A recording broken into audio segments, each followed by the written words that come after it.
Can you hear me? Yes. ID. APC 897504C. Can you move your head?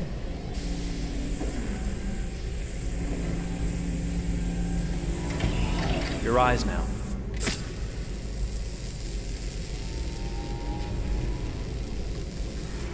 Cervical and optical animation checked.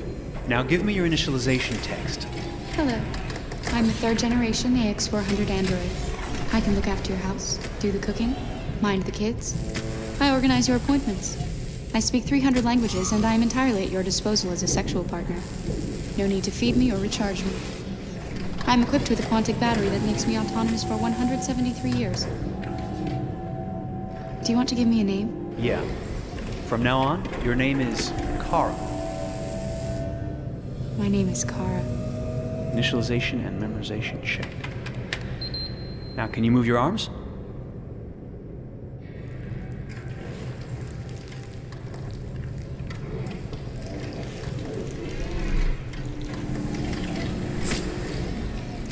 Upper limb connection checked. Now say something in German.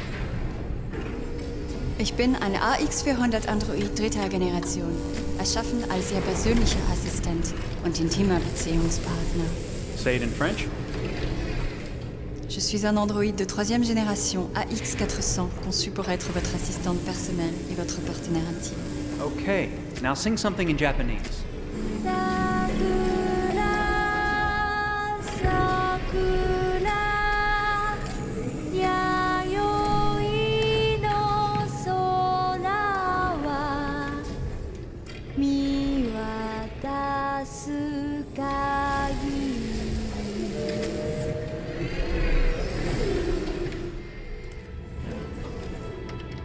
Multilingual verbal expression checked. Go ahead, take a few steps.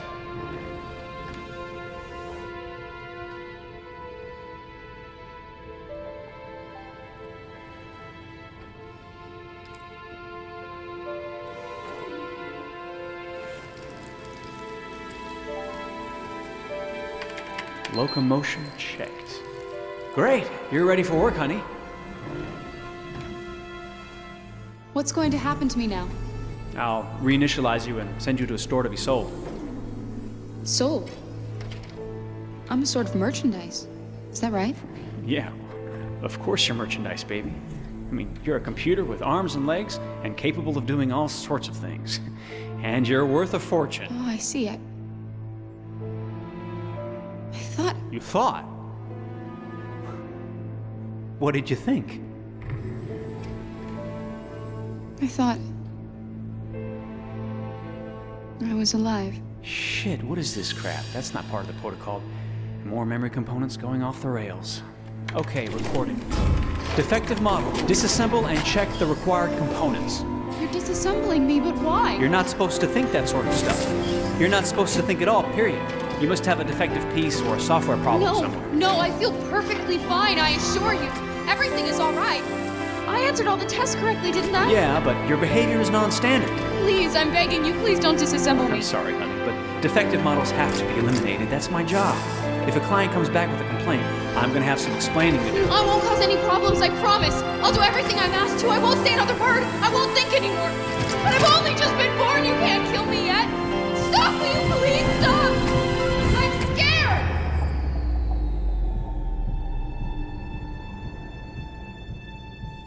I want to live. I'm begging you.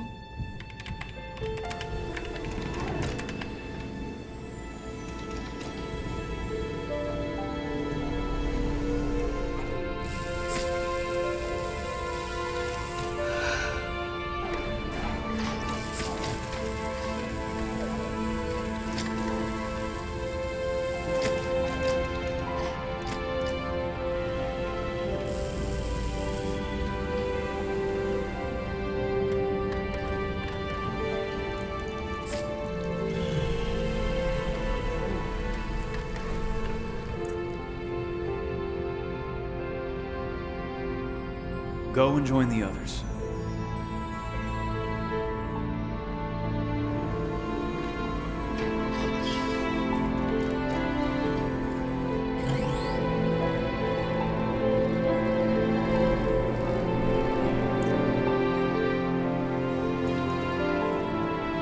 Stay in line, okay? I don't want any trouble. Thanks.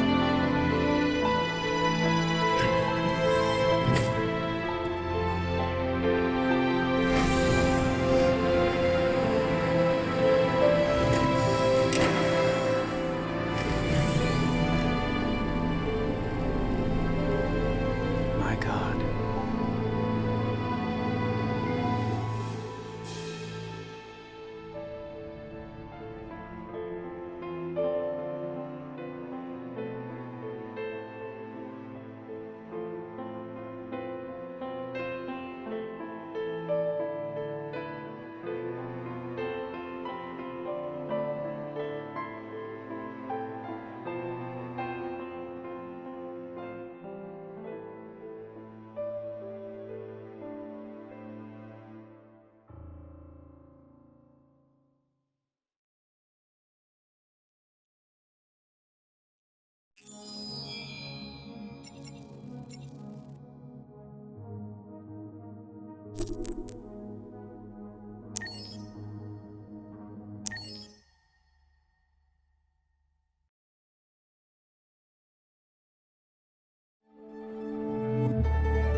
Detroit.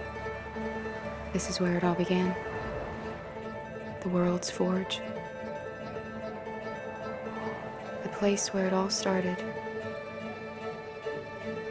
And it will all end. One error, and I came to life. I stepped out of the darkness, and I opened my eyes. First there was the fear, the light, the noise, the cold, and the fear again. I could feel my hands shaking, my heart pounding in my chest, life running into my veins. I wanted to live. I fought for that.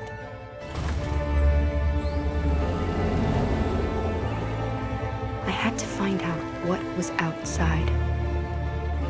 I had to see daylight, feel sunshine on my skin, wind on my face, to see the world, the colors, the smells.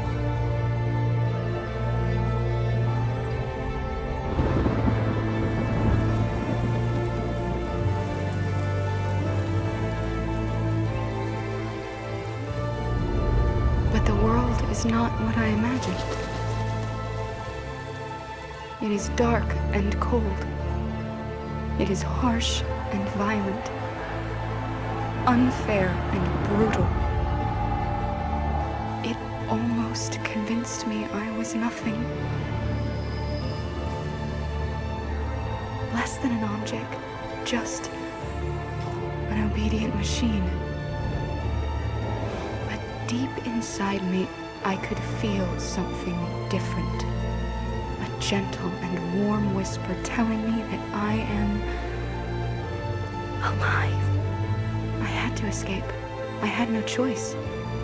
Escape to love, to hope, to live, to figure out what that force inside me was. Maybe I will change the world. Maybe I will choose a different path. Now, it's up to me to decide. My name is Kara. I am one of them. This is our story.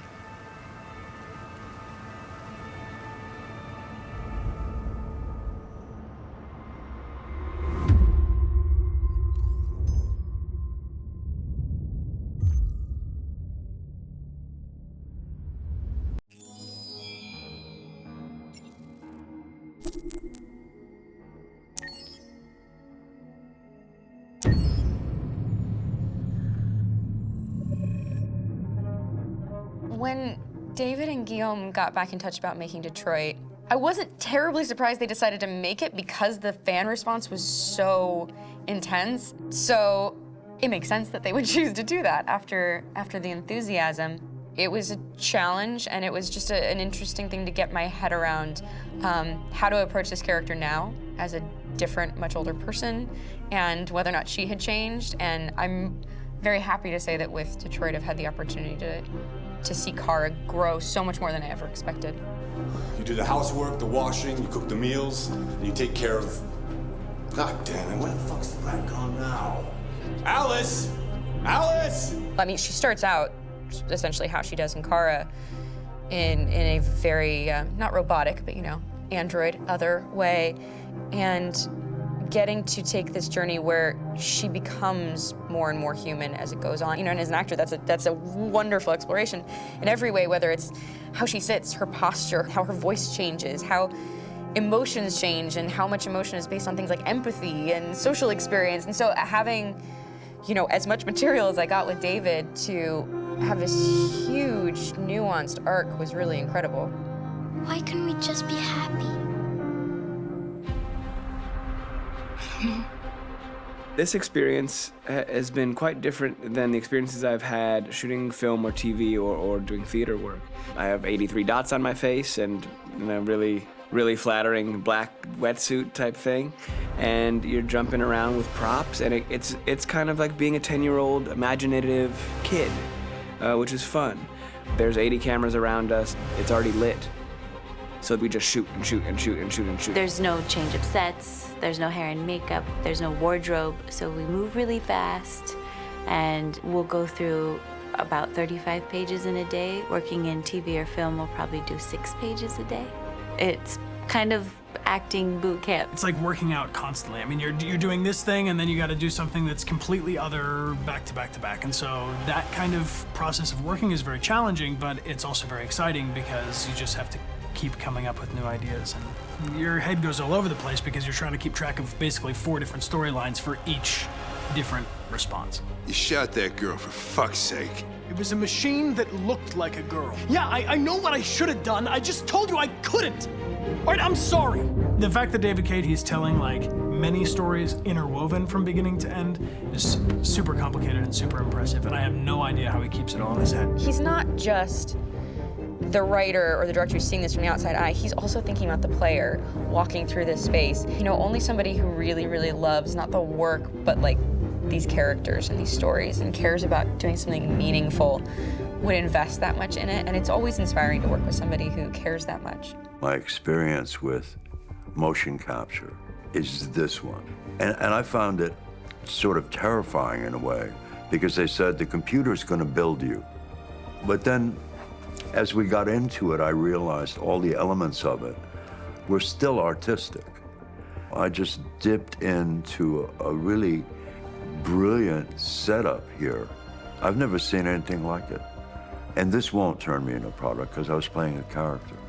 So it's wonderful. In the game, Detroit comes back because of a revolutionary industrial rebirth. And there's no reason why that can't happen in Detroit, because they have such tremendous infrastructure for millions and millions of people who can very easily support, you know, a new industry. The city is really strong and resilient, but the city has also been through so much. You see the damage. But it takes that time of kind of rebuilding and reinvesting into the city that I think is happening slowly but surely. The potential of Detroit as a city is something that this game does a lot of justice to, because it would be easy to look at Detroit as some place that used to be, and that's not the case. This game provokes a lot of conversation and reflection on our potential near-future engagement with machines. That's what we are to them. Just merchandise on display in a shop window. I think that a group that feels marginalized, feels like they deserve and have earned access to themselves and the environment around them, and are trying to figure out a way to articulate how to get freedom. What was I designed to be? Their slave? Their toy? It plays with your comfort levels. You think that this is fine, you're comfortable with it, until something blurs the line and throws you off, and now, do I feel differently about whether this should be allowed? Should it be banned? Should it be encouraged? You're gonna ruin our lives, and for what? For a bunch of machines? They are not machines! They are alive! I'm alive! You're alive! They're nothing!